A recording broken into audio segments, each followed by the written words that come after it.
নাজিৰা অগ্নিনাভ মন্দিৰলৈ গৈ ঘূৰি আহোঁতে আমি ভাবিলোঁ যে শিৱসাগৰত অলপ ফুৰি যাওঁ। সেই গতিকে আমি ধুনীয়াকৈ ইয়াৰ ৰংঘৰ চাম বুলি অলপ আহিলোঁ আৰু ইয়াতে টিকট কৰিলোঁ। টিকেট কৰি আমি ইয়াত সোমাই আহিলোঁ আৰু জীয়া মানে আগতীয়াকৈ একদম দৌৰি দৌৰি পূৰা সোমাই আহিছে আৰু ইমান ৰ'দ দিছে, ইমান গৰম, তথাপিতো তাই পূৰা দৌৰিছে, মানে একদম মুকলি পাইছে যে ইয়াত পূৰা দৌৰিছে আৰু তাই এইফালে দৌৰি গৈ চাওকচোন একদম কৰি পেলাই মানে একদম মানে ভীমৰ নিচিনা একদম কি এটা দেখাইছে তাই মানে মূৰ্তিটো দেখি পেলাই।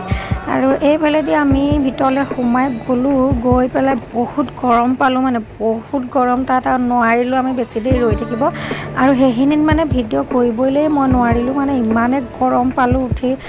উঠি পেলাই ভিতৰত অলপ ঠাণ্ডা পৰিৱেশ এটা লাগিছিলে। আমি তাৰ পৰা মানে নামি আহিলোঁ সোনকালে। মই বোলো নাই আমি যাবগৈ লাগিব সোনকালে, গতিকে আমি নামি আহি মানে আকৌ ভাবিলোঁ যে দৌলৰ সোমাম বুলি ভাবিছিলোঁ আমি শিৱদৌলত সোমাব নোৱাৰিলোঁ, বন্ধ আছিলে, মানে একদম গেট বন্ধ।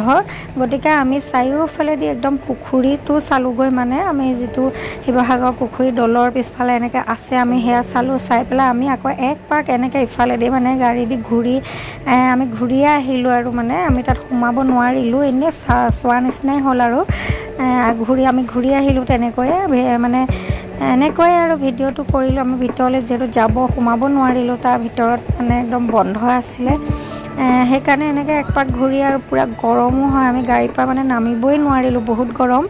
আৰু আহি পাই একদম সেইফালেদি আমি এটা পাৰ্ক আছিলে আৰু কি কয় মই ইমান নাজানো, মানে একদম এখন মানে পাৰ্ক টাইপৰ এনেকৈ ইয়াতে মানে বটিং চটিং আৰু কিবা কিবি কৰিব পাৰি আৰু অলপখিনি ইয়াতে মানে ফটোৰে দেখাই দিছোঁ। আমি পূৰা তাতে অলপ ঘূৰিলোঁ, ইমানখিনি মানে ভিডিঅ' কৰিব নোৱাৰিলোঁ, মই বহুত গৰম হয়। ভাবিলোঁ ফটোখিনি ইয়াতে অলপ এনেকৈ ৰাখি থওঁ। ভিডিঅ'টো কেনেকুৱা পালে চাই লাইক কমেণ্ট শ্বেয়াৰ কৰি দিব। বাই।